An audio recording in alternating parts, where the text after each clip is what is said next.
Okay, we're recording. Sure. This is Wrong Speed Record Chat number 48, and we have John Doran. Hello, John. How are you doing? Hi, Joe. How's it going, man? Good, good. Where are you? Tell people where you are.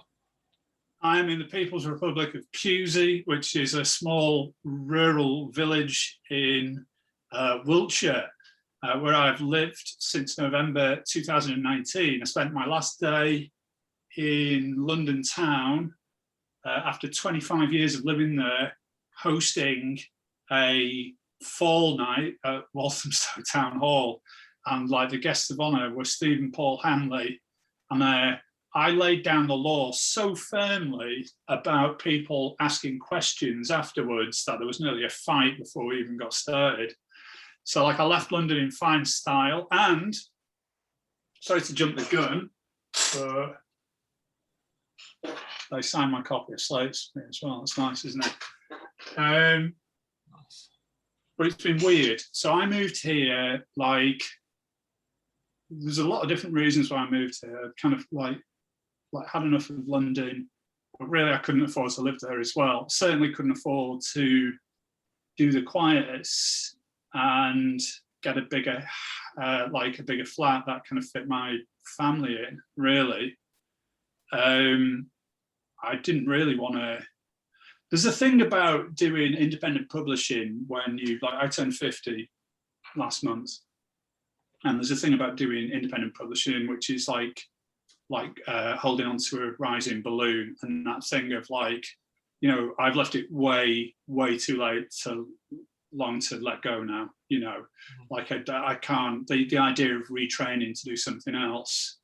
I was just a factory worker and a warehouse worker and a barman and a call center guy before I started writing 20 odd years ago. So yeah, I mean, like, I'm kind of in for the long haul.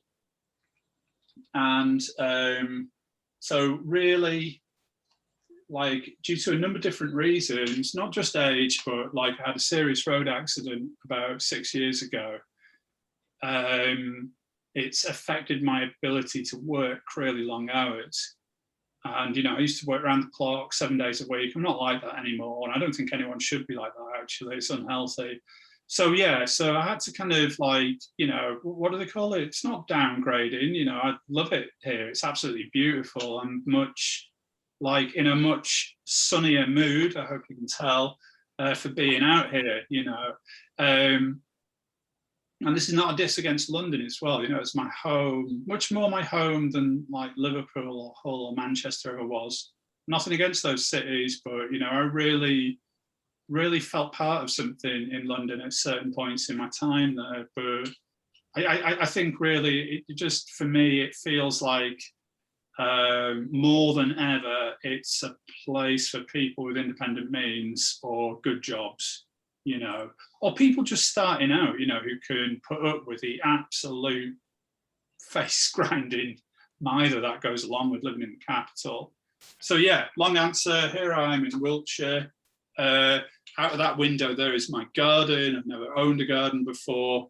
And right at the bottom, right halfway down it is a shed, which is my office. And I have a really nice wall shaking stereo in there. It's where I listen to my music in the morning. And also, on the money I saved from not getting the train into London twice a week during lockdown, I've bought myself a fairly sizable kind of synth home studio, speakers, modular synth, effects units set up.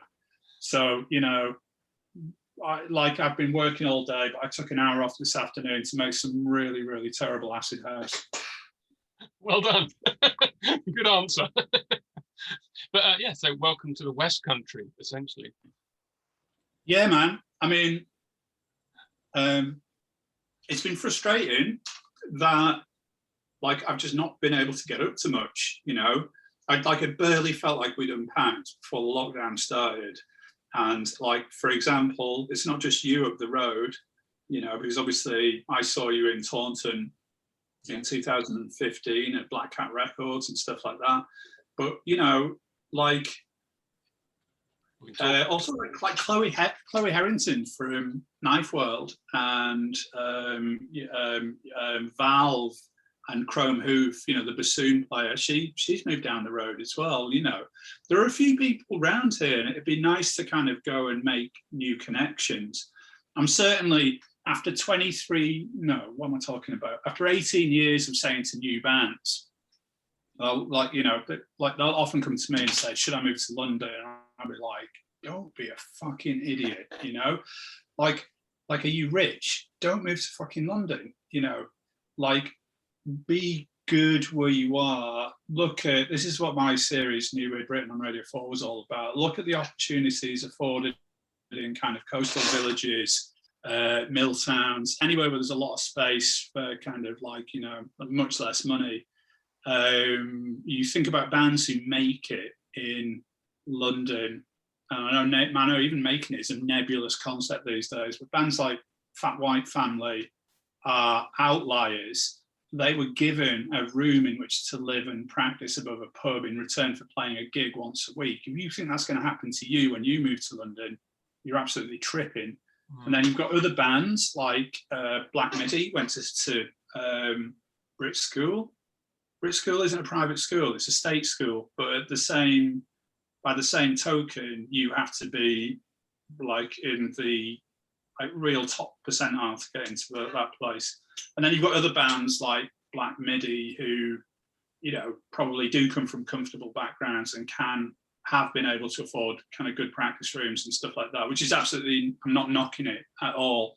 I'm just saying, if you come from a background like me, I would always say don't go to London unless you're connected to somewhere like New River Studios, that whole piano district, warehouse living thing. But even there, like, I found out what people pay for a small windowless room in a shared kind of like a warehouse around there now, and it's more than I could afford.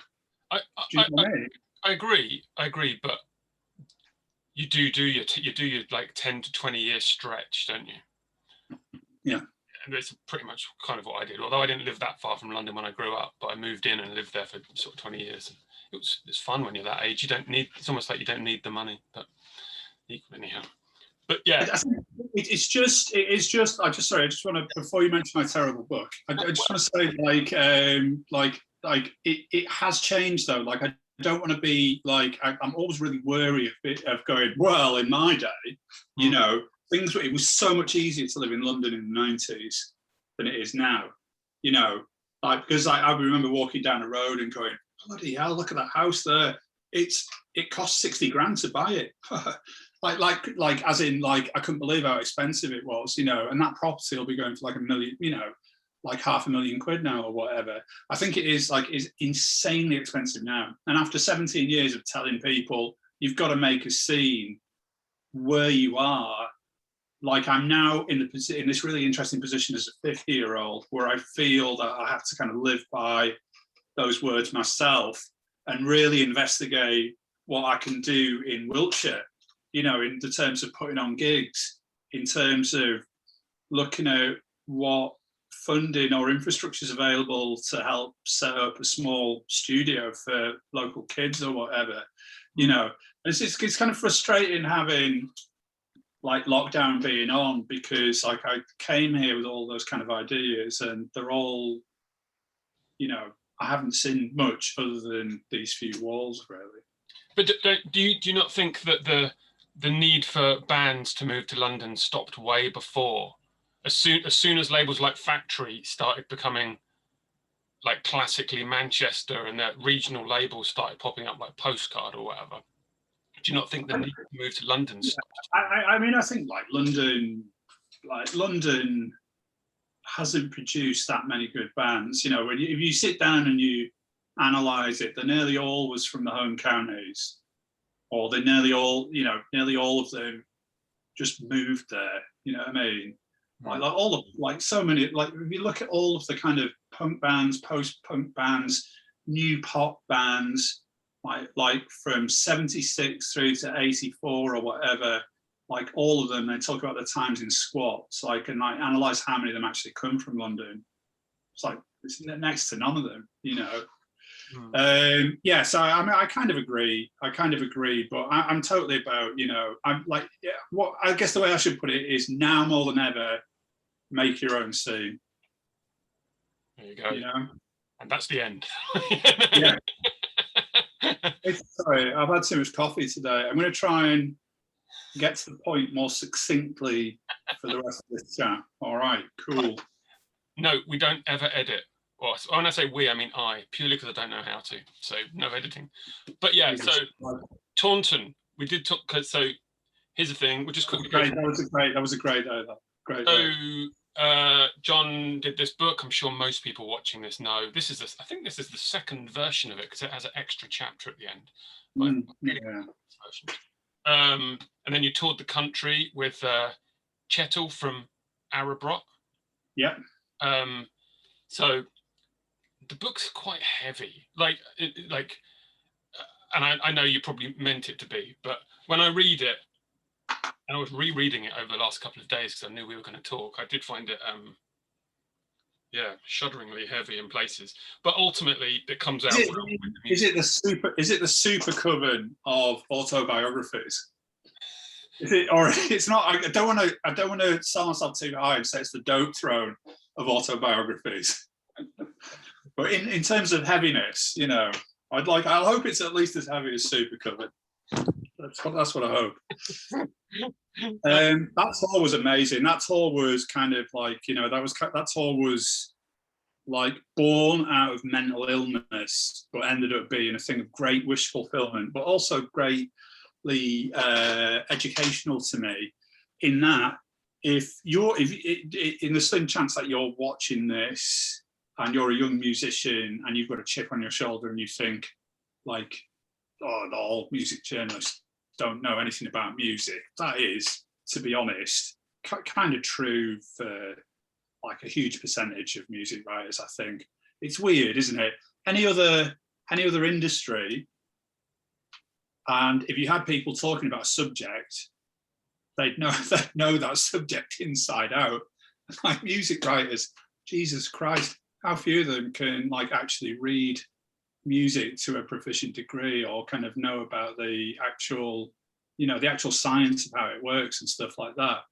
So but I'm not even talking on that level. I'm talking, I had no idea what went into being a DIY touring band, putting on tours, booking your own shows, going from town to town, and having to deal with the idea that there might be no one at the next gig. And I always used to think, like, how do bands do it? I would just crawl into a corner and I would die. And do you know what? That happened.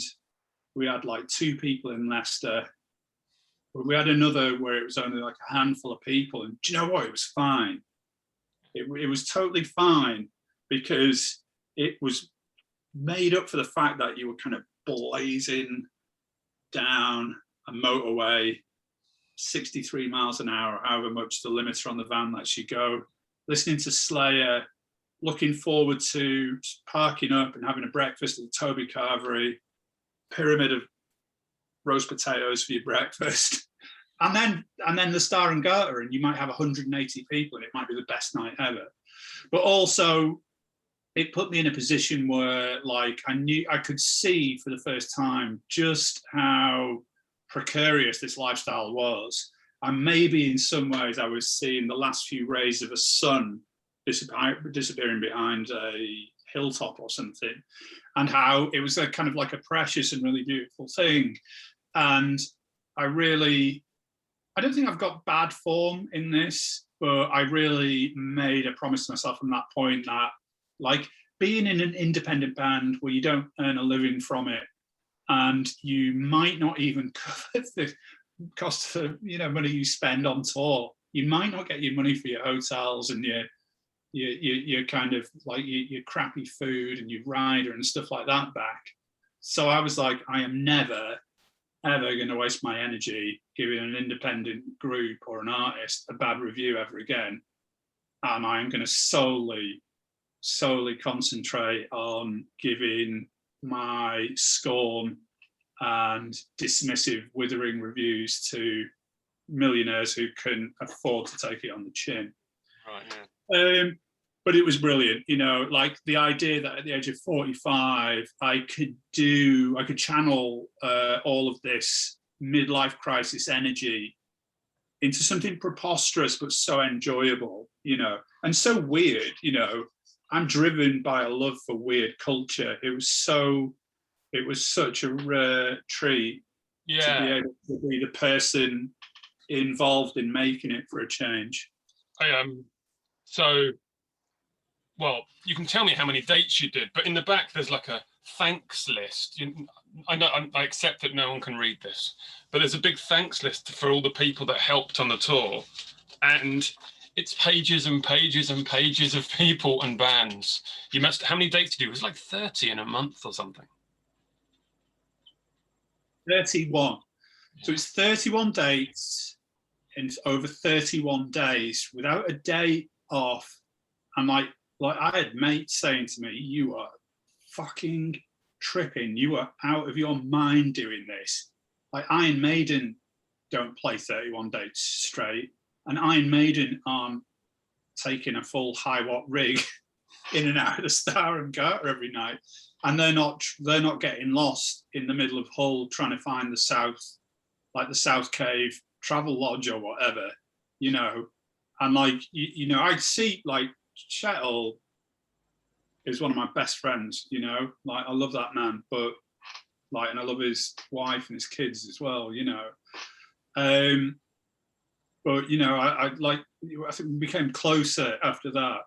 It was really even he turned around to me and said that tour was in some ways that was the best tour ever, and it's weird because it wasn't rock and roll really, it was weird and loud and pretentious, and it was just spoken word, and we didn't really know what we were doing, and a lot of it was in bookshops, and there were some venues where no one turned up, but it really went from it was like a sine wave, it would reach these incredible highs, and then like we nearly killed each other in Great Yarmouth, and well, and I don't want to retread that ground again, but there was it was a really stunningly diverse in kind of like its emotional impact.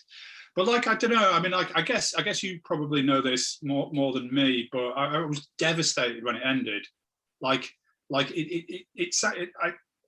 know I sound like a clown when I say this, but like I felt like I'd come back from war or something afterwards, and I found it difficult to readjust to my normal life. And I felt that nothing really lived up to my expectations, and I just cried because like all I wanted to do was be in a harvester eating a giant meal looking forward to entertaining 20 people in Sheffield. Have you ever read like a Henry Rollins type diary? It's very similar, like day after day after day, and then when it ends he's on such a downer for such a long time.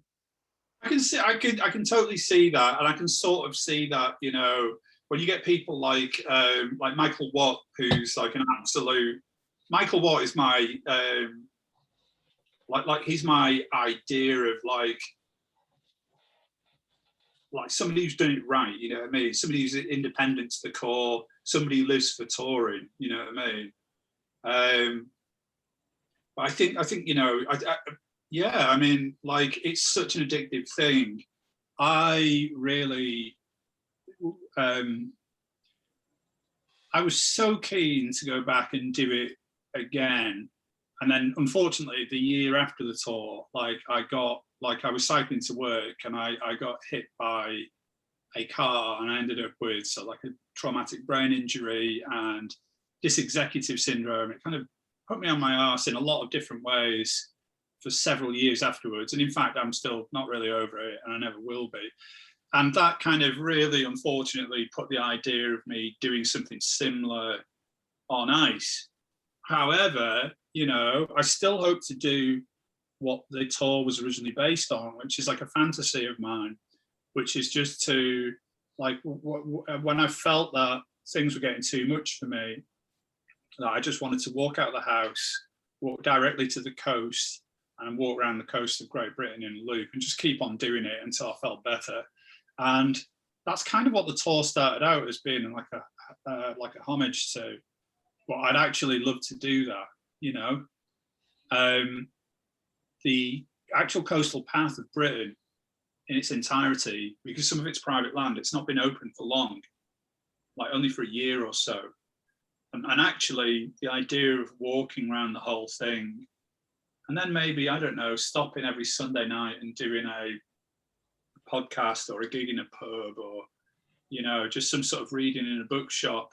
I mean, obviously, you would have to pack all that in by the time you got to Scotland. You know, you would spend half the time walking around the coast of Scotland and you wouldn't see anyone for days. And actually, anyone who knows anything about this stuff would know that it's actually so intense that you actually have to get people to drop you food up on the north coast of Scotland. Well, I think maybe the thing that I'm fantasizing about is just doing the coast of England. Well, I'll tell you what, my mum is a big walker, and she walked from like Minehead around the southwest peninsula back round to somewhere like Poole, and I think that took 6 weeks. I have a feeling it took 3 sets of 2 weeks. Sorry, how long did it take? I think it took us 6 weeks, I think. Yeah. So I don't know how long it take to walk around the whole of the country.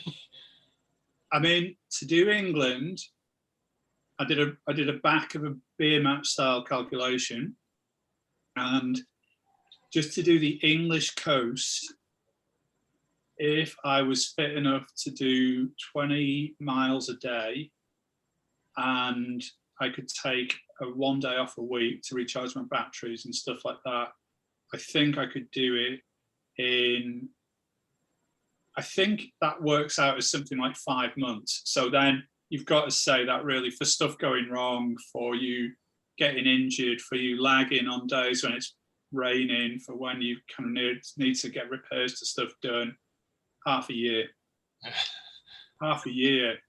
And at the end of it, forget Henry Rollins, you'd be like Glenn Danzig. You know what I mean? Yeah. Okay, that's a big walk, but and like there's hills, so some 20 miles, like 20 miles in like Norfolk, I imagine is flat, right? I'm guessing, like out like North Suffolk, I'm thinking is flat, but there must be 20 miles which undulates like hell. The entire country's on a slope. Like, it starts in Scotland and slopes all the way down to the English Channel. I know that's like there's obviously the Pennines in the middle and stuff like that, but yeah, of course it isn't flat, you know. And I've got long COVID at the moment, so I contracted coronavirus in April of last year, and it was a very mild case. I'm very, very thankful that I didn't get it badly. You know, like everybody else, I know people who've lost their parents and friends and partners in some cases, you know. So I'm very thankful not to get it worse, but I haven't got over it. And like, this is purely personal for me. I don't mean to reduce this in seriousness in any way, but as dystopian futures go, mine's kind of fine in that I feel okay most of the time, but I do a lot of napping, but I can't do too much physical work. And the fact that I used to go out walking, I used to go out running, I used to lift weights, I used to do X, Y, and Z, you know, all of that's been put on hold, and I don't know how long for. So it's almost like this idea of me walking around the coast of Britain, even if I just have to say, look, I'm being idiotic, let's do the Lizard right across the south coast, and, you know, take a couple of months to do it. And, you know, I think even then say, look, you've got a family, you've got responsibilities, that's something still you can tell the grandkids about. But even now, I have no idea how or when that's going to happen, you know, because it depends on me getting better first, really. Proper ambition, like it. So let's just switch it then. So couple of other things you've done that I just want to quickly cover before we talk about records. One is the British Masters series you did. The Noisey British Masters season you did, and all the people you spoke with. I watched a lot of them at the time, if not all of them, thinking about it, because I flicked through them. I was like, saw that one, saw that one, saw that one. I can't believe the people you spoke to on that. Yeah, man. I mean, we'll get, like, I was 40 when I started at Vice and Noisey, and I was already an old guy, you know what I mean? I was already the kind of like square peg in the round hole. And luckily for me, like the only person I know left there is the guy who runs kind of like Vice Europe, like a guy called Alex, really, really lovely guy who I've known ever since I do the occasional review at NME. And like I owe getting to do Jolly Lad to him really, because he offered me a regular column on the website, Vice's website. And he said, you can't write about music. You can write about whatever you want, but you can't write about music. And I'd just become a dad. I think he knew that, and I needed the money.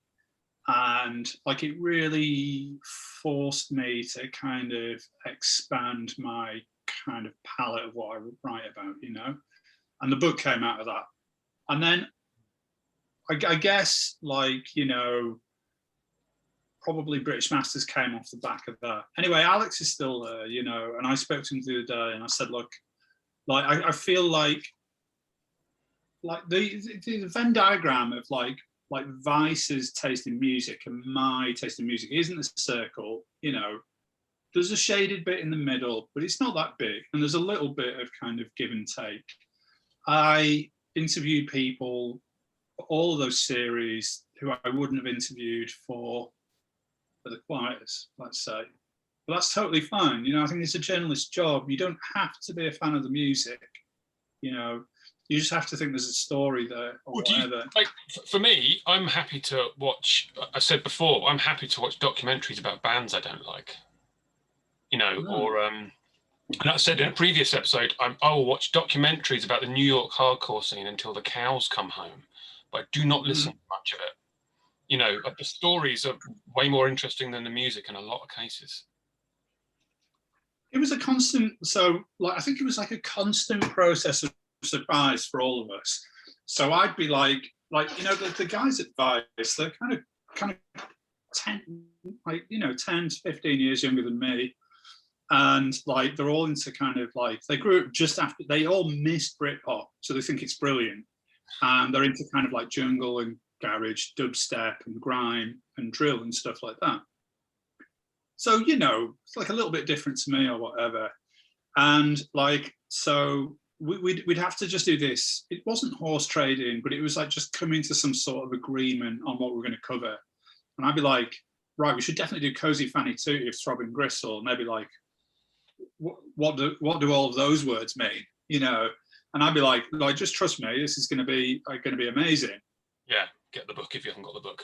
And then like we interviewed her, and like everyone there was like, afterwards were like, fucking hell, she was amazing. Like they were just mind blown at all this stuff that was happening in the kind of 60s and 70s. And by the same token, I don't think I'm like, you know, I don't think I'm dropping some kind of huge bombshell in saying that I don't really like Noel Gallagher's solo music. I don't like Damon Albarn's music at all. But here's the weird thing, like Damon Albarn was like an amazing interview. I really liked him. Like I've been nothing but unpleasant about him in the past. And I met him and I was like, fucking hell, he's absolutely bananas. It was like 9 a.m. We're at his studio. We sat around for ages. We're thinking, when's he going to come in? And he just charged into the room playing this gigantic bongo like that. He was smoking a huge spliff. Like, I was like, what's going on with this guy? And he'd clearly been up all night. like, you know, and he'd just like, finally, like the PR had managed to get him saying like, you know, you're supposed to be speaking to Vice. And he just sat right down, right, let's go. And I think you can sort of like, I can tell looking at it now, he was absolutely off his rocker. But, you know, he told me really good stories. He was a good laugh. At the end of that one, like his PR was like that. And like Albarn was like, no, I want to stay here and talk to this guy. And they were like, yeah, but we've got that other thing. And like Albarn stood up and said, well, who's your boss? And there was a real standoff. And like me and the camera crew were like, fucking hell, this is going to get really ugly. Maybe we should leave, like, you know. The Liam Gallagher one was really interesting. So we did, but that's weird. I'm sure you can tell, like, that's the one interview where it's in two locations. There's a bit in a pub, and it's fine or whatever. And then there's me walking across, I think it's Hampstead Heath. Anyway, it's it's Hampstead Heath. I think so, yeah. And those bits are brilliant. He hadn't done an interview for he definitely hadn't done an interview to camera for like 4 or 5 years or something. And we got him to speak to us, and he was cagey as fuck. Cagey as fuck. He really didn't like me. He didn't want to be there. It was like, he was okay or whatever, you know, he was personable. He gave me this one really funny story about like kids trying to snort his dandruff or whatever when he was just starting out. And then I think like we went back, and I just said to them, look, you know, we can get a decent thing out of that, but do you want to have another crack at it? But how about this time? Like, I know that Liam's really, really into running. He runs for 7 miles every morning across Hampstead Heath or whatever. So why don't we do it there? You know, if he feels comfortable there, why don't we do it there? And it was fucking brilliant. It was so good, you know. And like, whatever, like, I don't like BDI. I don't like his solo records. But I love that first Oasis album with the one caveat that, like, Oasis, Britpop, but especially Oasis, were very bad for music in this country, you know, and what it did culturally was kind of quite devastating, although I don't think that's their fault, you know, and it would be kind of slightly pernicious to kind of pin it on them as people, you know. Yeah, they're just playing music, right? It's not like they had an idea of what music should sound like. They did it, it chimed, they caught the kind of public's mood. And like, you know, whatever, I knew, I could tell at the time, like, you know, every pub you went into that was on, like Euro 96, the rise of lad mags, it was such a bittersweet thing, you know what I mean? That kind of sense of community, of being able to feel society shifting, but knowing that there was going to be like a really unpleasant aftertaste afterwards, and also being aware at the time, like, you know, I remember, like, the thing that summed it up to me the most was, like, I remember going out I had an amazing night out at the Blue Note, and I can't remember which DJs were on, but there was like a drum and bass DJ, James Lavelle, DJ Shadow playing like funk music. Totally brilliant night. Had a really good pill. Like, went to an illegal party in an NPC afterwards, just playing kind of jungle, like, just mega night out. And I fell asleep on the train going back to Welwyn Garden City, where I was a factory worker at the time. And I woke up in Stevenage, and I was just surrounded by tens of thousands of like Gallagher clones, because it was the day of the Nebworth concert. And that kind of summed it all up for me. You know, there was this really exciting underground thing happening in town, but it was being ignored really for this other retro. It was interesting to see that stuff happen in the 90s, but I've had really mixed feelings about it. It was quite.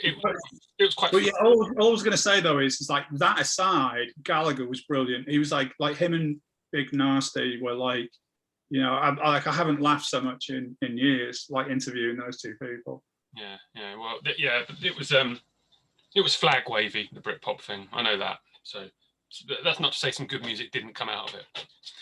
But but do you know what though?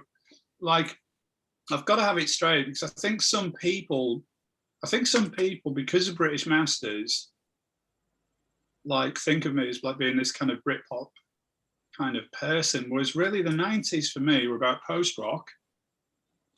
They're about kind of like industrial metal, like post metal. They're about drum and bass. They're about techno. They're about hip hop. You know, all of this other stuff. You know, like I think that people get that. It's like you know, it's a journalist's job to speak to people, right? So there's interest. Yeah, absolutely. But I mean, I don't think people have you down as someone just listening to Blur and Oasis and I don't know whatever else. But just so I'm going to give you the exclusive anyway. Like before we get into whatever like that is, we're going to bring back. I think we've reached the kind of end of the road with me saying I want to interview Electric Wizard for British Masters, and them saying we want you to interview, I don't know, Cast or whatever. You know, so what we're doing is we're going to bring it back as the Modern Masters. And then hopefully we can get some people from the States, from Jamaica, from Germany, you know, from all over the world. So hopefully that will broaden it out and make it more exciting. And I hope that's going to start next year. Yeah. So yeah, this record, I just want to show it because you interviewed this guy and no one ever talks about this guy and no one ever talks about this record. And I hate the fact that it came out in 97 and my guess is it sold 500 copies, and it's the Micheal Head and the Strands album. Yeah, man. I love it. Yeah. I love it, and it's not great, like Britpop or anything. It's Love in the band, Love influenced sort of. It's so beautifully written, but no one ever talks about this guy and this record. Yeah, it's funny, man. Like you had like Andy Capper loved him, and he was the guy. I think he was the only guy at NME who was really singing the praises of like Mick Head. And I think they really he really made the NME like take a huge gamble on saying like Shaq are going to be the big thing. Yeah. You know, I think it was like HMS Fable where they really expected them to do it. They were going to be as big as Oasis or whatever. And of course it didn't happen. And you know you know, you can't reason with this stuff. You know what I mean? To me, it sounds like a copper-bottomed hit. But yeah, no, it was a pleasure speaking to him. It's good to see that Mick was doing all right. He's had a lot of troubles in the past. It's always nice to speak to musicians from Liverpool. You know what I mean? It kind of often, like Liverpool. You know, it's not just the Beatles. It just gets misrepresented, and the really good stuff from Liverpool gets forgotten about. And you know, like I'm not a Scouser, but all my family are. You know, so for me, it's like you know, I'll know I've succeeded when I can get the walking seeds, or whatever. So no, I mean like maybe Carcass. Maybe I need to. They're not. I think they're more like plastic Scousers than actual Scousers. But yeah, maybe I can get Carcass on the next interview. I've made it. Then. Yeah, but it was just good to see in amongst like your Liam Gallaghers and your whatever else is your sort of what's the word predictable British big people. It's quite good to have people like that in there. That's all. So yeah. So the final thing I want to talk about before moving on is here's a couple of records I bought because of the Quietus. So I can thank you or not thank you. There's that. Is it a T-shirt or an image of like that guy taking the records back to the record shop and the guy's going, "Oh yeah, the Quiet." Yeah. Okay. Kaylee. I should say shout out to Trent Abel. You know, Trent Abel who did the illustrations in my book. Big friend of the site. Yeah. Okay. Come on then, hit with it. Kay Lima. Okay. Oh yeah. I'm not even sure you wrote. Oh yeah. I don't know if you wrote about this or not, but the reason I bought it was because you'd gone on about that John was trying to contact aliens film. And so good. There's a song from this on that. So I watched that because of the Quietus and then bought this because of watching that. Beautiful. That film is so lovely. Like, if anyone watching this hasn't seen it, just, you know, obviously don't pause this. This is like the Frost Nixon of your generation. But, you know, after you finish watching this, seek out John was trying to, what was it? John was only trying to contact aliens. It is beautiful. It's life affirming. It's got this, it's almost like somebody has looked inside our collective brains and made something which is too perfect to be true, you know, like just the music he's into, you know, when he's talking about, and then I decided to start beaming Afrobeat to these aliens. And then I decided, what would aliens like to hear? I know, I'm going to send them some cluster. And you're like, fucking yeah, too fucking cool, like, you know. And all that footage of his homemade gear, it's like it's beyond Doctor Who, isn't it? Like, just like these incredible contraptions, you know. It's so inspirational. It's so mind-bending to think that, you know, like genuinely, I was like, you know, like last year, I was looking at the news and thinking, I really, you know, how much optimism and hope can one actually have? And then you watch that film and you think, well, actually, lots, to be honest, you know. And it's 15 minutes long as well. Perfect length. But yeah, totally do watch it. The film is shorter than the film is shorter than the Fela Kuti track he mentioned. This sort of thing pick up because of great record. Look at that fella. Look how awesome he looks. All my Omar Suleiman records here. Yeah, so this, you know. Yeah, I mean, so Omar Suleiman, like for me, that guy did me such a great favor. Like, I went to see a gig absolutely donkeys years ago now at the Tufnell Park, you know, the Dome. Yeah. And it was Omar Suleiman supported by Group Douay, like a Tuareg, like desert rock band. And you had the guys from Sublime Frequencies DJing. And like the audience mix there was amazing. There was kind of like really kind of serious, like Wire subscribers, new music fans. There were kind of people from the Syrian community. There were a bunch of ravers there. And there was some kind of just curious rock fans there to see Group Douay. And like you could see, people went absolutely insane when Omar Suleiman came on. And you could see that he was worried. Like he was like, he didn't know how to handle it. And it was like, as much as those clips, like where you see Omar Suleiman, for those who don't know, he's like a Syrian wedding singer. He's not famous, you know what I mean? Back in Syria, he's not like, you know, he's more like Hey Colossus than the Foo Fighters, you know, when it comes to wedding singers. So like people know him, but he's definitely not like mega famous or whatever. But the guys from Sublime Frequencies, who really know what they're kind of doing, they realised that there was something about the rawness of the kind of tapes that he was putting out, and just the fastness and the fierceness of the production that would really appeal to kind of like a post-rave kind of electronica sensibility. And they were totally right. So this guy was like, you could tell he was like, what is going on with all these British guys, like absolutely losing their shit when they clearly have no idea what I'm singing about or anything. So then we put him on our stage at Field Day the following year. And by that time you could see he loved it. You know, he's like surrounded by 2,000 like hipster kids in East London. He was like giving it all of this, kind of conducting this huge rave.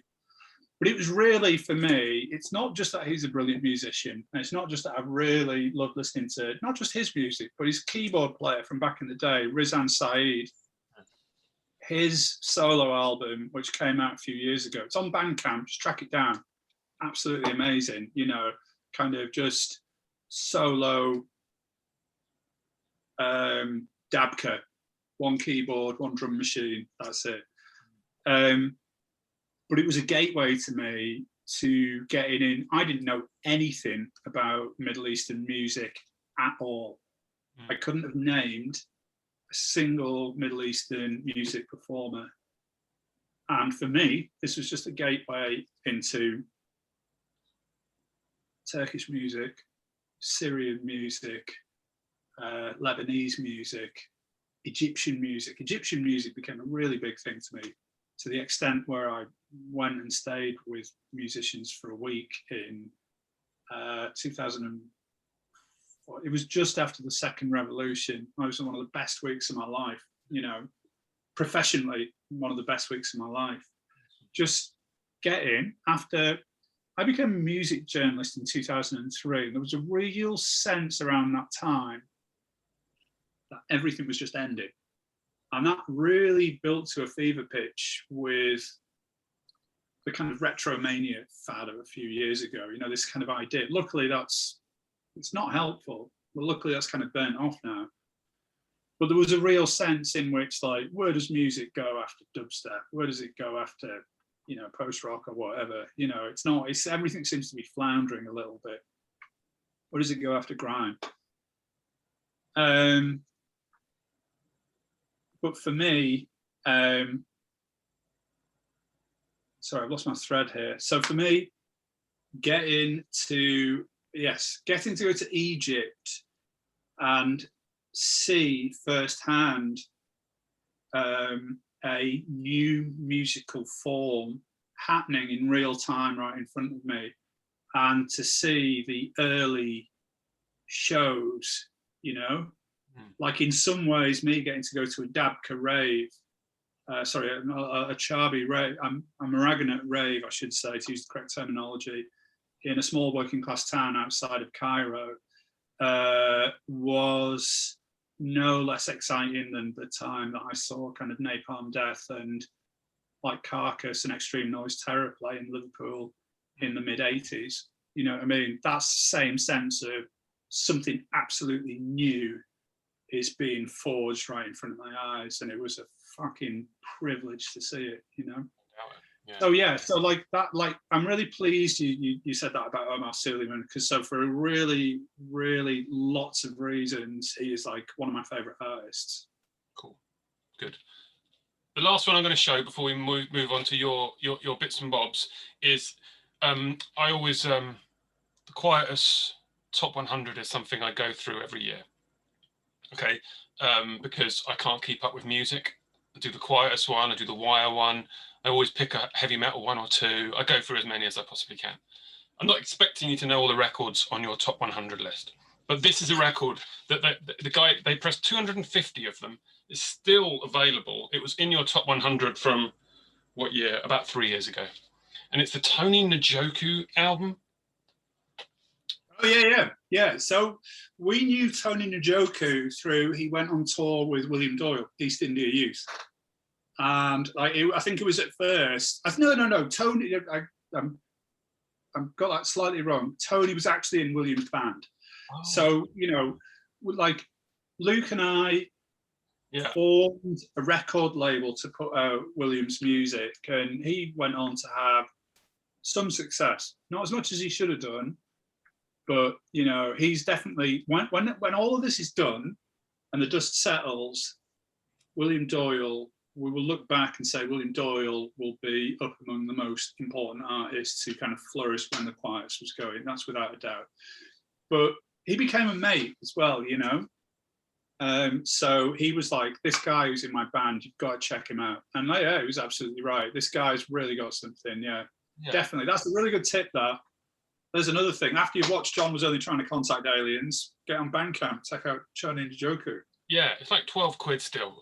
And I don't understand why he's not way bigger. If you like, I'm very lazy with my things, but if you say somewhere between Frank Ocean and something on Warp, and it's sort of in the middle somewhere, like, you know, exactly, yeah. And it's really excellent, and I love it. I bought previous album as well, but so thank you for that, because there was no way I would have come across those. No worries. We always used to throw a ringer in every year just to see if people were paying attention. So I was a bit worried you were going to pull out Suicide Euphoria by Piss Christ. A bit like Pissgrave. I was mixing up my extreme metal bands with a famous work of art there. I do have a Pissgrave album, as it happens. All right. Well, there you go. Classic. Not because of the choirs. Anyhow. Okay. So, as ever, I send a list of subjects. We're going to work through them. Record from your favourite record shop. Talk about it. Okay, so my favourite record shop, without a doubt, I can be. Often when you get asked questions on these things, you're kind of that in real life, the truth of the matter is that your answer might change on any given day. That's not the case here. My favourite record shop is, if you allow me to have three in the chain, is Flashback. And it's because it's more than just a shop. It's a social thing for me. Like when I was drinking, I would go in there when I had a bit of money, I would buy some records, and then often as not, I would go to the Mucky Pub, which used to be London's premier kind of rock and alternative pub in Islington. And then, as often as not, I'd go down there with people who worked at the shop. There are loads of people who've worked in Flashback who are really good mates of mine, not the least Jimmy Martin from Teeth of the Sea. I, without fail, always take my old CDs and vinyl there to exchange. And I think a good feeling for me, I'm always trying to condense the idea of records. I don't earn much as a music journalist, I never have. And I'm not asking for sympathy for this, but one of the perks of the job, and I'm not embarrassed about this at all, is I get given a lot of records. And for me, it's I could have done another job where I'd earn 2 or 3 times the amount of money. And to be honest, at the age I'm at now, it could be higher than that, really. But I would have spent all of the money on the stuff that I get for free, so I'm totally fine with it, and but I end up with too much stuff. Until very recently, I've always lived in very small flats, and you just get to the stage where you literally physically can't fit any more in. And I agree with Andy Votel on this. I think you should have a turnover of records, get new stuff or new to you stuff, and get rid of the old stuff. All of those. Do you do that? Do you do that? Yeah. I mean, there are things like everything in the house doesn't just belong to me. It belongs to me and my partner. And she used to be a picture editor on Melody Maker. I met her on the music magazine Bang. She's as much as into music as I am. So there's a certain kind of respect that needs to be shown to each other's kind of feelings on this. But if it's definitely stuff that she's not interested in, I'm more than happy to get rid of. There are albums which I could say in a really dispassionate way. I could say things like Lexicon of Love by ABC is one of my all-time favorite albums. I could say that about Exterminator by Primal Scream. I could say this about Psycho Candy by the G.C. Mary Chain. There are all these kind of albums that I used to listen to years ago, which really at one point or another meant a great deal to me. I don't listen to them, I've listened to them till the grooves go flat. You know what I mean? I just don't need to hear them anymore. They're played out. I would sooner, for me, I don't sit at home. I mean, maybe this is something to do with me not drinking and or it might be, it might not be, but I never find myself at home thinking, I feel quite sentimental. I'm going to put on an album that was really big to me when I was 18. Right. I like listening to new music, and I just mean new to me. I've always been a neophiliac. I find the process of hearing a song and being able to identify that there's something really unusual about it, and then you play it again, and it really just starts doing something to you. And by the third play, it's got its claws into you. And then that whole thing of I'm going to be listening to this nonstop for the next few weeks. It's going to be amazing. You know what I mean? That's the kind of process that I like. And it happens less and less as I get older, but there you go. So I have literally no idea. Oh yeah. So I'm constantly getting rid of records. So I go down Flashback whenever I can. I take a sack full of stuff. My ideal I sort of like had this. I used to live with like a guy called Manish. Manish used to be a music journalist himself, so like he had the same thing. It was always going down with a load of records, and we were both like, the ideal exchange would be for you to take your entire record collection down to Flashback and just walk out with the world's best record. Like there's one record, and you could go home and you could play it. And then you could have all this space, and you could just put that one amazing record on a stand in the middle of your room and go, I own it. And the closest I ever got, which was like nowhere near close to it, but it was when I got this, which is like the original kind of like Silver Apples album. And I think it had been on the wall in Flashback for donkey's years. And it's absolutely knackered. It's not even a good copy, but it's got the poster inside it, you know what I mean? And the poster's amazing. Look at them. Look how brilliant they look. Yeah, no, awesome. On a roof. You know what I mean? It's like beautiful. And like, what a great record. You know what I mean? I think that's, so yeah, Flashback. I love the people. I love their attitude. You know, like every time they're getting a new Nurse with Wound or Fall record, they get in touch with me and ask me if I want it, you know.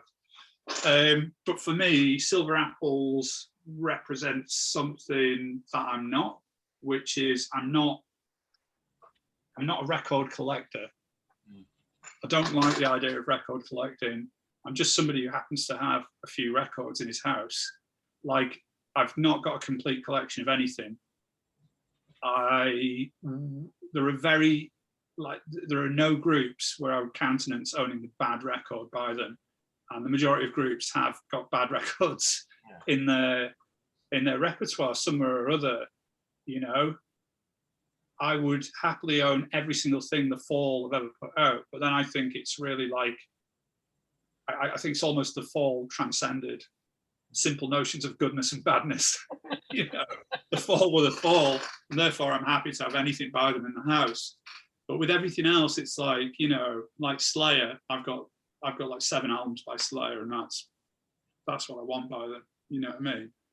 Yeah, so like, so I'm not a record collector. What I like is odd records, like records that have maybe been unloved or overlooked by other people. Like, my favorite records aren't the records in the shelves behind me. It'll be what's in my DJ bag, because it's always the stuff where I think, I just love listening to this track so much at the moment. I want everyone else to kind of feel the same way. And like, obviously, half the time they don't. They just leave and go home. But the other half of the time, you know, like, you know, they kind of share your enthusiasm for it. And I can't, like, as much as like I could turn around if I was DJing and play 99 Problems or Hey Ya or whatever, and like those 2 tracks are undeniably like brilliant. But what's the point? You know, it's like it puts your head into a totally different headspace to hear a song that you're not familiar with or you never heard before, and like loud through a big rig, and like realize the kind of potential of it or whatever. You know, yeah. Flashback. I'm just sort of like conscious that if I keep on driveling on like this, we're gonna conclude this in about 3 days' time or something. So, but yeah, I agree. Flashback has come up numerous times. Oh, really? Go, good one. Yeah. Spoke with Jimmy in a previous episode, of course. So go back and watch that. Yeah, great shop. I think there's 3 of them in London still. Where are they? There, Essex Road is one, isn't there? Crouch End and Green Road and Crouch End. Yeah. Okay. I know this is these are ridiculous subjects, but they're open to, you know, however you want to take them. Record with memories. Yeah, I mean, you know, like the first thing I want to say is all of it. So there's something that I say in Jolly Lad, and I was genuinely, it's true. Like my memory is utterly fucked. Like, from beatings when I was a kid, beatings when I was an adult, to like head injuries from being drunk, from like road accidents. And I didn't have a good memory to begin with. I've always been like slightly, you know, like ADHD, I think it is, you know. Like, I have difficulty though these days of like putting names to faces, like I drift off mid-sentence all the time. You know, I'm a prop. I've years now. I've been one of those guys who spends half the day walking up and down the stairs. What was I doing here? What was I doing there? You know, and for me, like albums are like living mnemonics, and I think like, you know, like this is why there are certain records, even though they're kind of egregiously bad, like the Joshua Tree by U2. Like I'll never get rid of it because it reminds me of like bunking off school for the day to go and buy it in HMV in Liverpool, and having this kind of weird pissed up day on my own where I was going across the Mersey on a ferry, and then having this huge row with my dad. And, you know, it kind of like just even seeing the spine out the corner of my eye kind of like really puts my head in a different place. I don't even need to listen to it, you know. And then, so it's like, for me, the ownership of records, it's a funny thing because it touches into stuff like materialism, you know, but I do get a different sense from owning records than I do from hearing a familiar song on the radio, you know, like stuff like that. So yeah, loads of records with memories. What I chose a couple. I can't remember which ones came first. Here we go, there's one of them. Whoa. Doctor Who, Genesis of the Daleks. I won this. I've got to say that I didn't win this actual one. Like with most of my records, I became homeless for a short time in the early 90s. And it wasn't for long, but it was long enough for me to lose most of my stuff. So a lot of this stuff I found later pretty much replaced nearly everything I wanted, you know.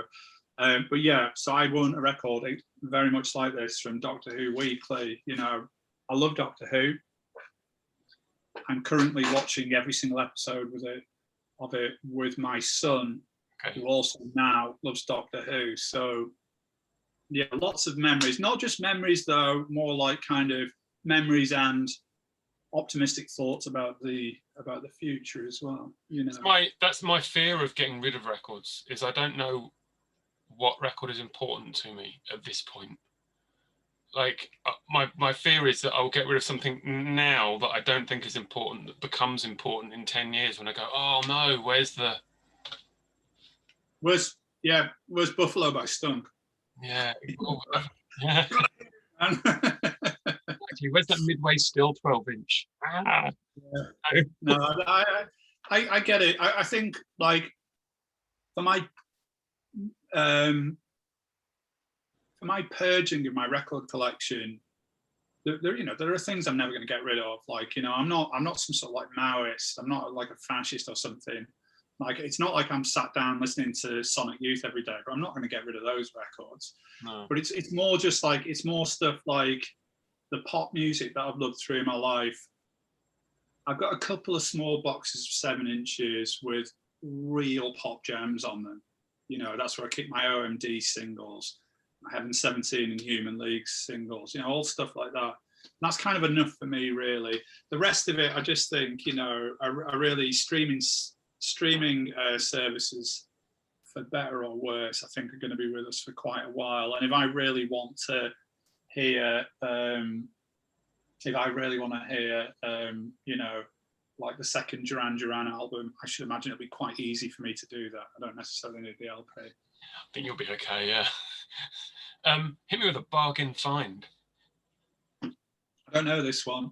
I was thinking about it, and this is going to sound like, what do they call it? Virtue signaling or something. But I try not to think about the price of records. It speaks to an unhealthy part of my brain. And like in the same way that when we first used to do the Quietus, I used to be on a thing all day called Google Analytics. And I became like almost kind of detrimentally obsessed with how the site was doing. And I used to dream about how many readers we have and stuff like that.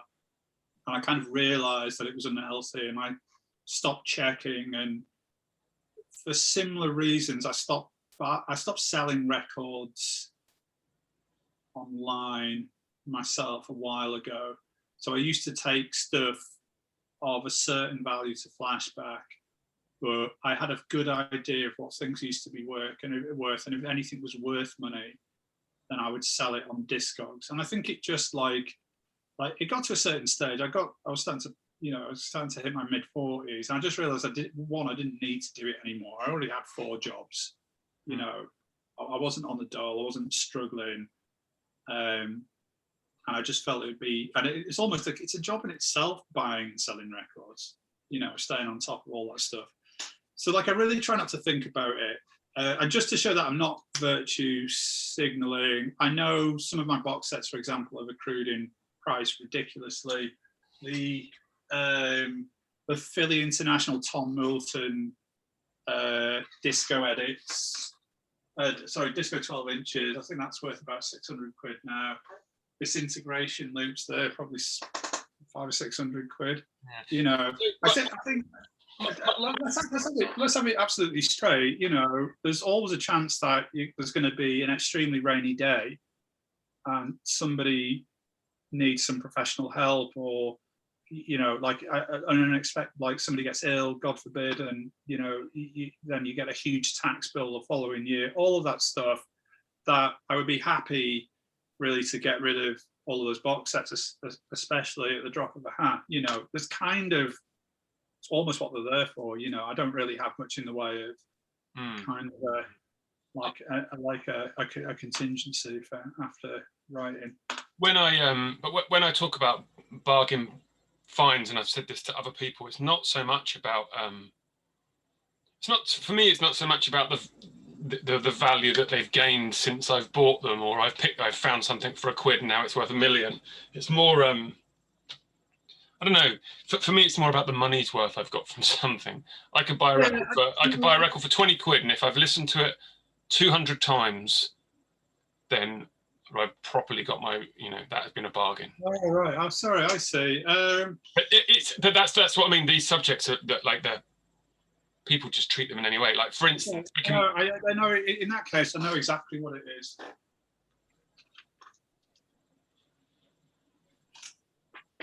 Between this copy and my CD copy, and I think I paid £5 for my CD copy, and I think I paid something like £4 for this.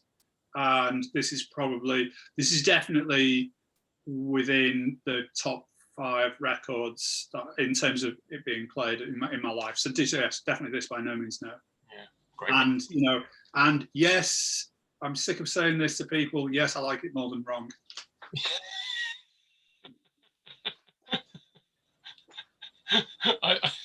Yeah, well, I like the 0 plus. I'm actually, no, I'm making it up. I just want to be an iconoclast of Canadian punk. I don't want to talk about it, but there was a previous episode with a guy called Simon Phillips, and he put all of the excellent shows on at TJ's in Newport through the 80s and 90s. All right, yeah. About how excellent in every way No Means No were as people, and the way, you know, it's not just about their music, it was about the fact they were just splendid people as well. So the thing that never gets talked about as well is like the most philosophically coherent punk or possibly even rock band there's ever been. You know, they make Radiohead look like BDI, you know, in intellectual terms. You know, and it's not like, you know, rock music and punk music doesn't have to be about those things, but because at their core, No Means No are essentially people in love with the idea of being a Ramones-style punk band, but sped up to hardcore speeds. But through all of their experimentation, there's always one foot still in that camp, always. But the stuff they blend it with, dubstep, jazz, noise, pop, you know, house music, like whatever it is, like, you know. And in the case of Why Do They Call Me Mr. Happy, it's definitely like kind of heavy metal and prog rock, you know, and minimalism as well. And there's a track called Slowly Melting, which has got this amazing guitar solo that sounds like an Indian ragga. but it's also like guys who are in love with the Ramones. Mm. But conceptually and philosophically, they take the idea of punk's nihilism and really investigate it.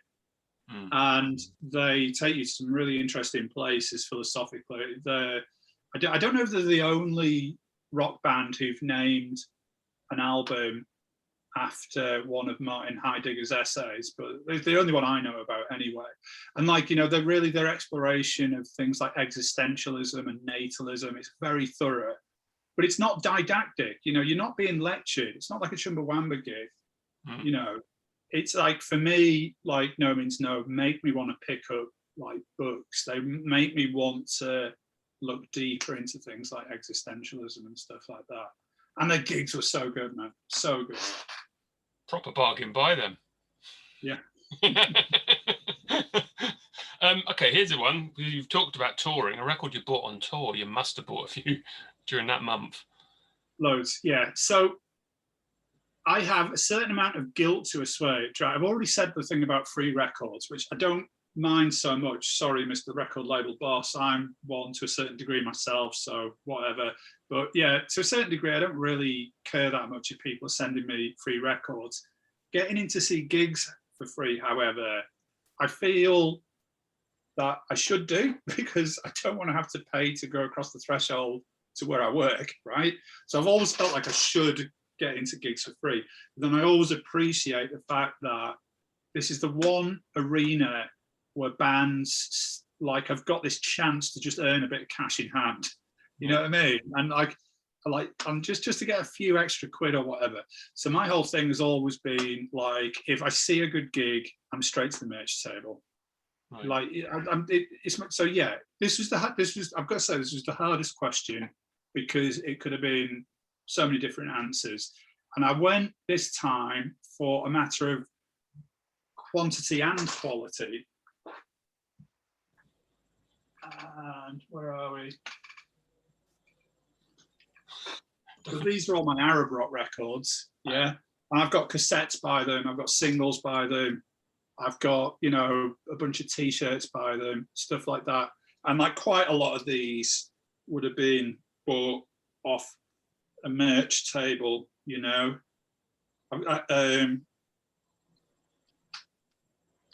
So there's one of them here, Murderer's Art. Well, I wrote the sleeve notes for it, and I wrote my first ever short story. It's the first time I ever wrote fiction and had it published. And then I was like, when I get it back, I'm going to show my mum. She'll be made up. And then I opened the mailer, and I saw the sleeve art, and I was like, and like my girlfriend was like, those terrorist women with their boobs out, have they got erections? And I was like, yeah, they're all dead and wearing balaclavas as well, aren't they? Do you know what?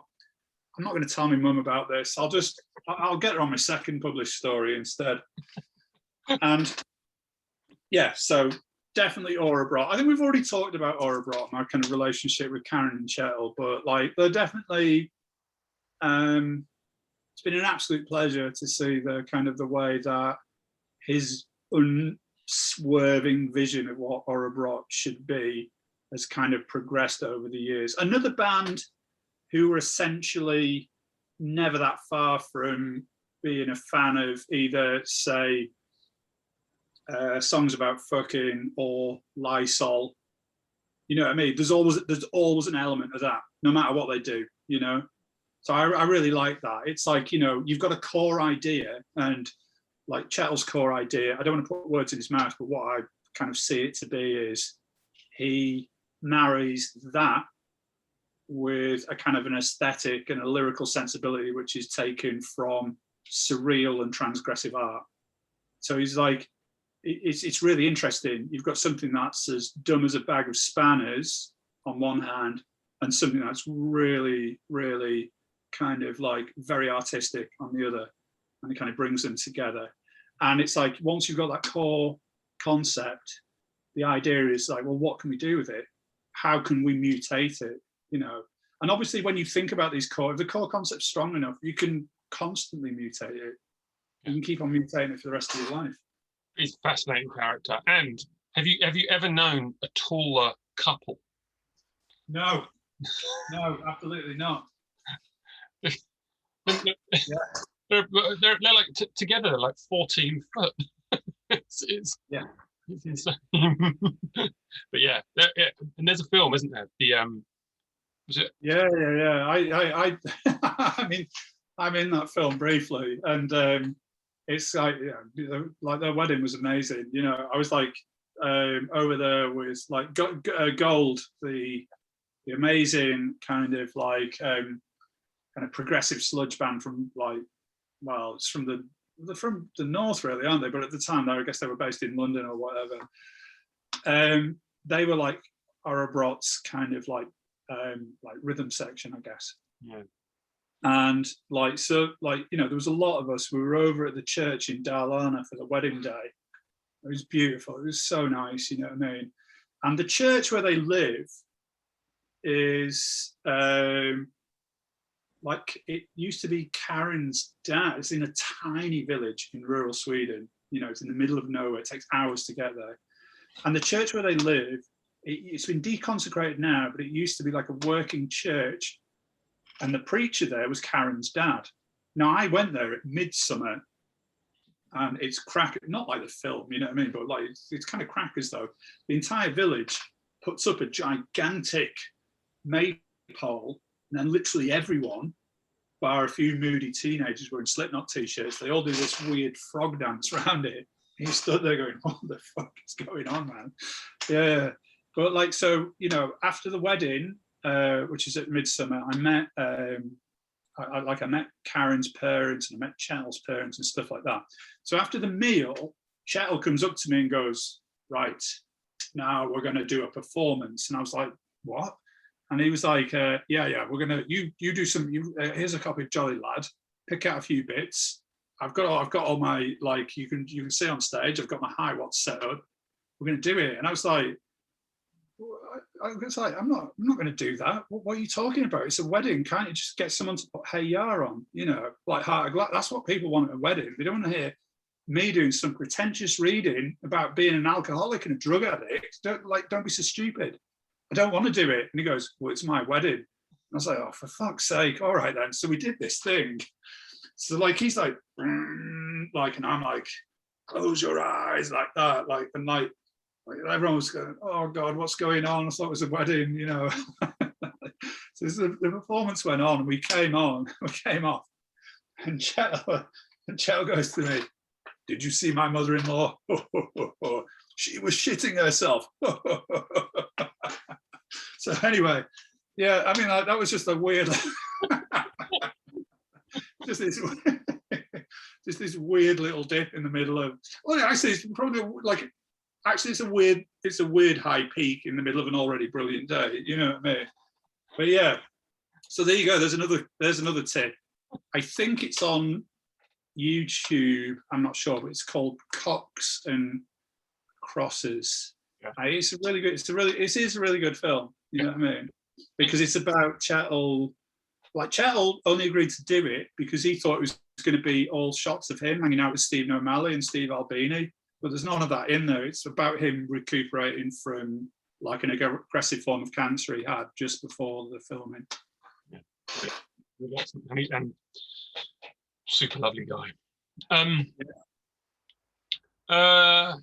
Okay, so altered the next subject, especially for you. So I've given you 5 subjects to pick records of. Mm-hmm. Did you do this? Are we going down a blind? Let's see. Let's see. Here we go. Okay. It's a challenge. It's the John Doran challenge. I want you to pick a record that you like, grunge, post 2000. This was the most difficult one.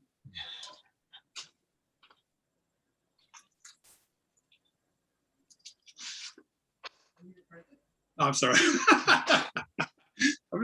No, I mean, I failed with this one, right? So, like, sorry, bad guy. Bad guys are brilliant. They're not grunge. First of all, right, there's no such thing as a bad genre, but you happen to pick one of the genres I absolutely hate. So for me, like, you only need one grunge record. Superfuzz. Like In and Out of Grace, like they did that in what, 86? Well, I think it just utterly risible. Like you've got bands coming along 5 or 6 years later and doing something that's weaker than this, right? And like, you know, I own a copy of In Utero. In Utero is a brilliant record. Like I really hate Pearl Jam. I loved Soundgarden at the time, but I see them as a metal band, pure and simple. You know, I don't understand why they're grunge. I hate music that's defeatist. I hate music that makes you feel deflated in any way. Like I've been at many points in my life where I've felt that there's no point and no optimism and like literally nothing to live for. And I just don't need to hear those kind of sentiments in music. Like I think emo, like second and third wave emo, like is worse than grunge for this. Utterly performative as well, like just utterly unconvincing, but like utterly aggravating, despicable, really, kind of self-indulgence. There's plenty of music that deals artistically with subjects of like depression and mental illness and like the concepts of ecological collapse and all of these things. Grunge just does not do it for me at all. At all. Sorry. No, I'm sorry to bad guys who are fucking rocking and not grunge at all. I'm glad I picked that subject. That's a good one. I think the best grunge band was Sadgasm. do you know who's... That just says it all, doesn't it? Oh, God. Do you know who Sadgasm were? No, I'm not going to listen to a band called Sadgasm. It's Homer Simpson's grunge band. Oh, is it? Okay, well, that makes sense, actually. Okay, the next one I gave you. Metal that's funky, not necessarily funk metal. I have fucking destroyed dance floors with this. Sweet. There's a track on this called Waiting for the Man, and it is fucking unreal. It's like this is like years before Queen did Another One Bites the Dust, right? I know Another One Bites the Dust is more it's more disco than funk, but it's like this is the John the Baptist to Another One Bites the Dust, but it's got this incredible psychedelic guitar effect on it. And you just got to think at this point, Nazareth, like what were they, like 7 or 8 albums in? Like look at the cover as well. Like aesthetically, they don't care anymore. They're clearly just pissed all the time. But yet they turn in this just fucking phenomenally funky tune.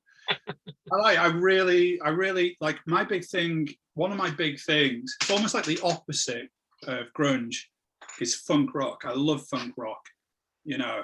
And like, you know, I can happily do, like I could DJ all night playing funk rock, like Funkadelic, one of my favorite bands. But I like the kind of real, like white bread stuff as well. You know, the real kind of working class, blue collar white bread, just kind of like no nonsense funk rock bands. And then I like the really snide, kind of coked up Hollywood kind of takes on funk rock as well. You know, people like Warren Zevon, Nighttime in the Switching Yard, Harry Nilsson, Jump Into the Fire, like the Rolling Stones when they got into their kind of funk period with like Miss You and Undercover of the Night and stuff like that. Yeah, to me, like funk rock is kind of where it's at, and like that Nazareth tune is one of the few more metal facing ones that would slip into a set like that. Sweet. Sexy music.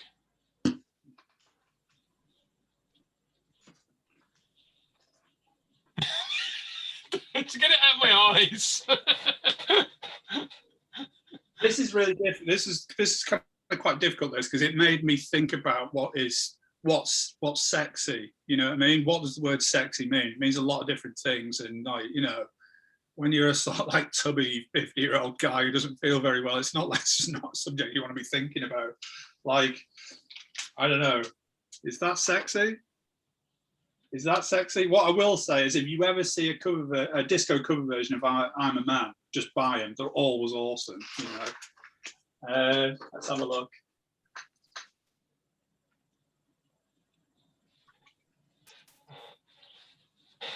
This is clearly the best record with the word "sexy" in the title. Oh, right, okay. Like phenomenal record. This is like, you know, this is kind of what for me, what dance music sounded like just before acid house kind of broke or whatever. Like kind of like a mix of like industrial strength new beat, you know. Like, it's really weird thinking that there was a period in the 80s where Al Jurgensen was like probably like the most talented like musical producer or visionary on earth, and like how he became just this washed up, well, I say how, it's a rhetorical question, it's like heroin and whiskey really, but you know. Yeah. I have been thinking about this. So on one level, I kind of feel like I should say Betty Davis, right? Good, yeah. Like, this is like unvarnished kind of sexuality, like stuff that as a younger man you might even feel quite afraid of, really. And like, you know, it's really unashamedly kind of sexy in your face, you know what I mean? And like, it's so sexy it's political. really amazing music, you know, like, and the aesthetic of it and the grooves of it, the grain of her voice is amazing as well. But I don't think it really pertains to my kind of I tell you what, neither the record or the sleeve is sexy. I thought like I wanted to show you though anyway. This is the other side of the coin where like I always take a punt on an album with a crazy cover. Yeah. But like unfortunately this one's not very good.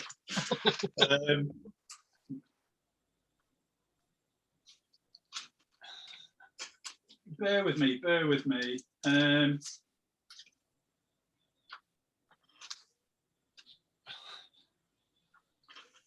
Oh man, listen, I was going to show you Dusty Springfield, Dusty in Memphis, you know, maybe, you know, there is something kind of quite sexy about that. But really, I think drilling down into it, you know, like my first love in music was stuff like synth pop and post-punk.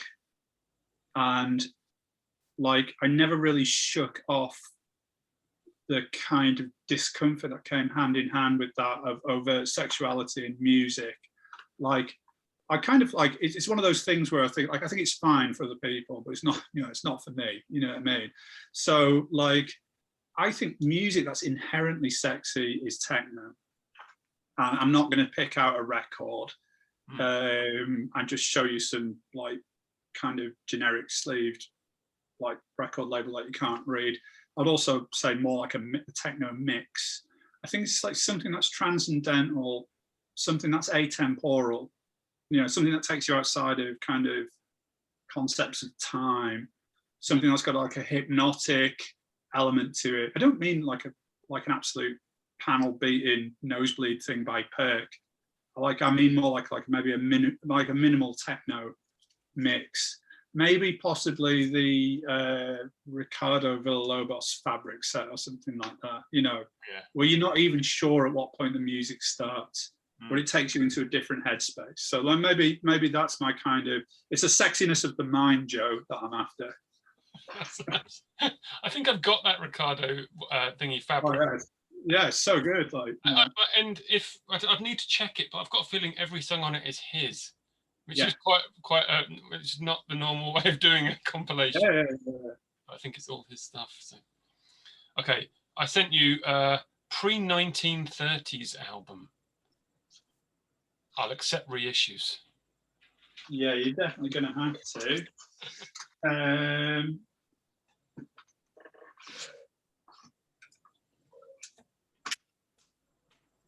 Sorry, I should have put these in order before we started. It didn't even occur to me. I just wanted to have that vibe of me panicking in a DJ booth. You know what I mean? Like, oh Christ, what am I going to do? There's 18 seconds left of this song. Quick. Get the bad guys out again. You know what? I can't believe I fucking lost this. I spent hours. Oh, here it is.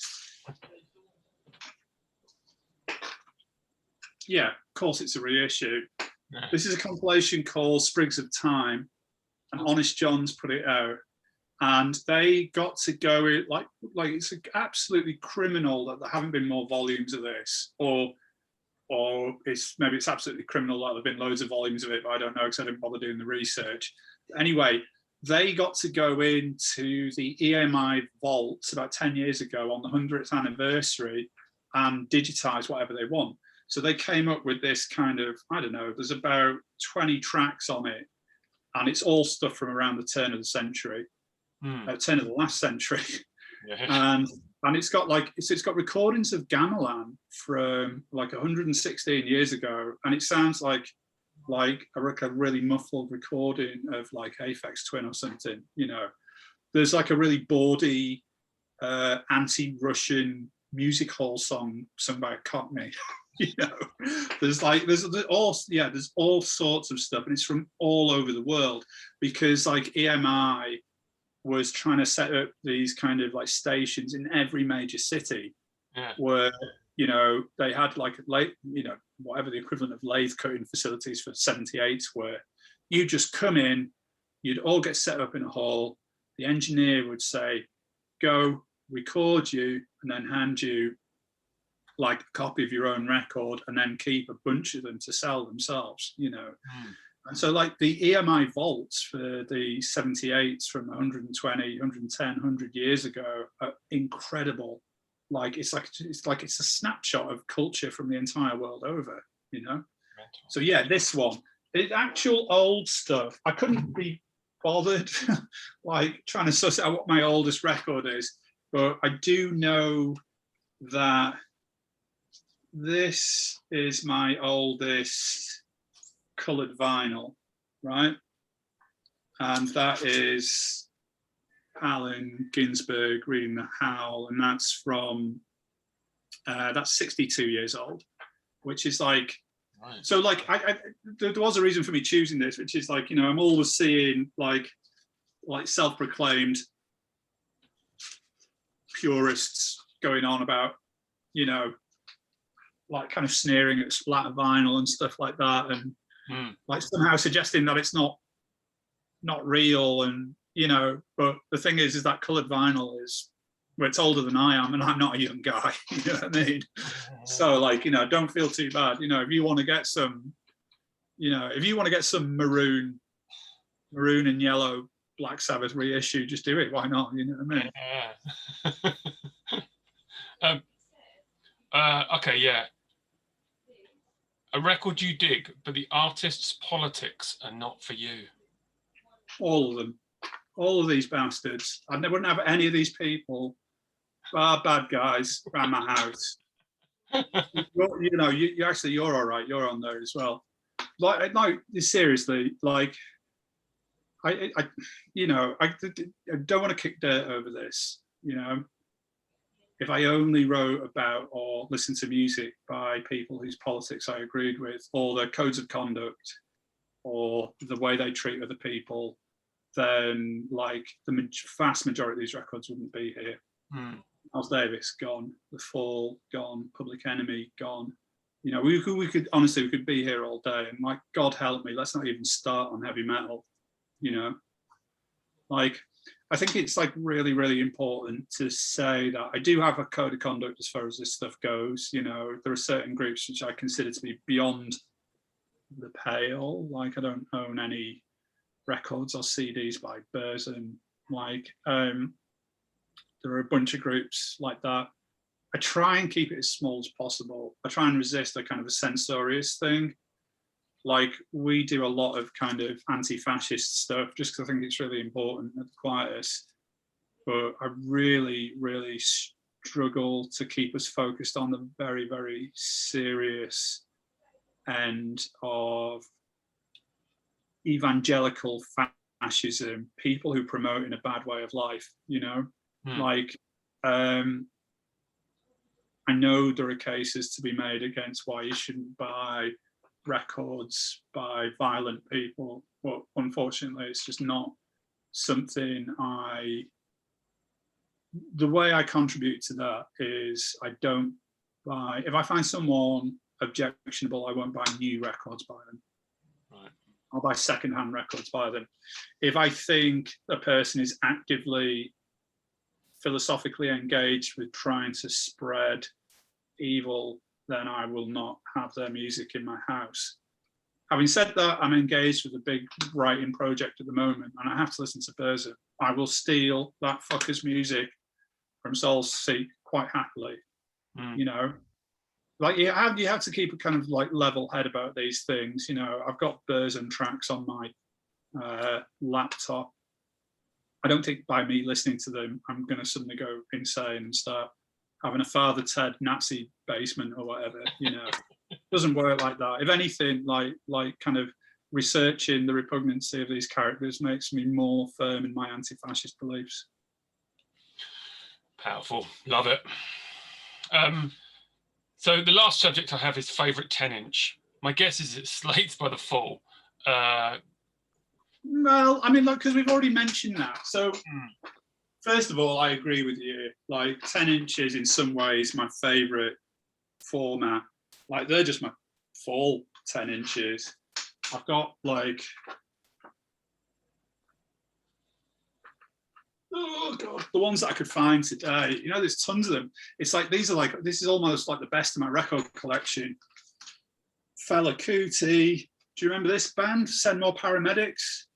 Like zombie thrash metal band. They were amazing. You know, I've like really enjoyed looking through these today. Look at that. Widowmaker on 10-inch. Brilliant. I remember getting that. I remember listening to Widowmaker getting played on Peel on the radio when we were in a car going to Reading Festival to watch the Butthole Surface for the first time. Again, this is like, it's just shit I haven't thought about for years, but it just comes back the second you see the sleeves. I've got like loads of Sonic Youth, East India Youth. There's one by you in here, like Spawn soundtrack. Slayer and Atari Teenage Riot. Fucking hell, that's amazing, that track. Killing Joke were a great 10-inch band. Same with Coil.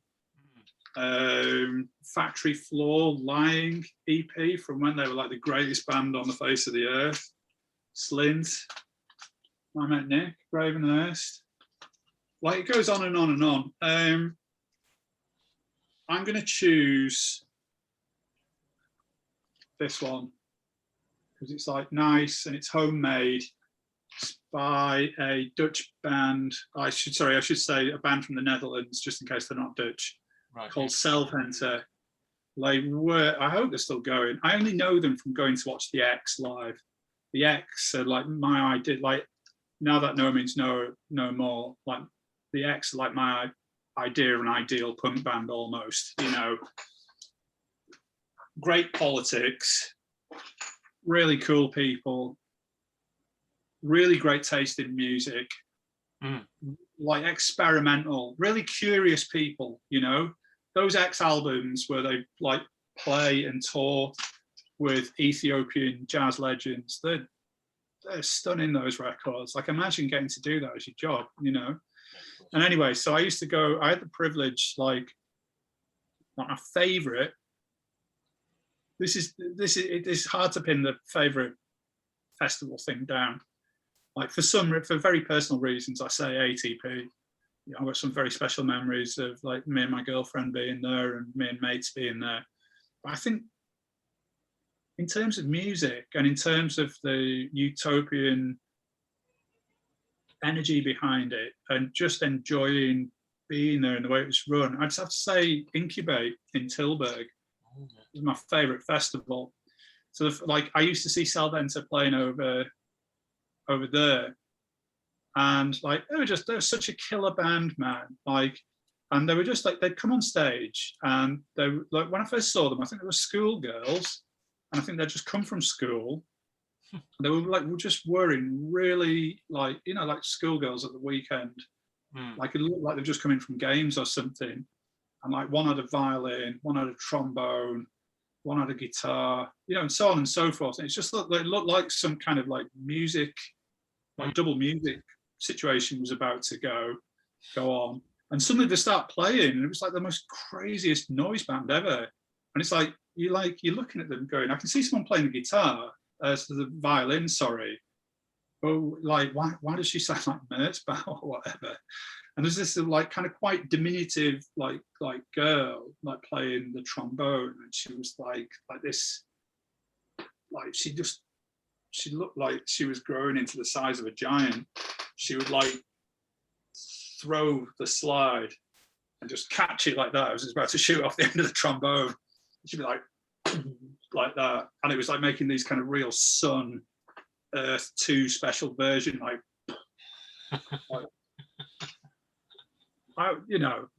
there's a like it was a while ago. There's a fair chance I was on drugs, and I'm slightly romanticizing it. But anyway, I've always loved watching Salvhenner, and again, you know, it's that little thing of like, I don't have a collection of Salvhenner records. I don't know if they ever even got a record deal. It's just like I love having these little weird little records where you're like, bloody hell, yeah, that was such a killer thing that happened.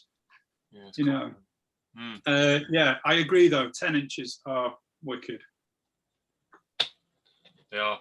Right. I think we should call it a night. Because here's the thing. My son, he got his degree result yesterday. What did we get? We're getting a curry in, and I got to go and pick it up. What did we get? He got first. I know. Awesome. Wow, brilliant. Must be made up. Biochemistry from Portsmouth University. Unbelievable. Wow. I know. That's amazing. Yeah, the apple has fallen very far from the tree, thankfully. But thanks a lot. This has been awesome. Pleasure. Always a pleasure. Let's do penguin books next time. Enjoy your curry. So wave goodbye. We always wave goodbye. We have to. And I press stop. All right.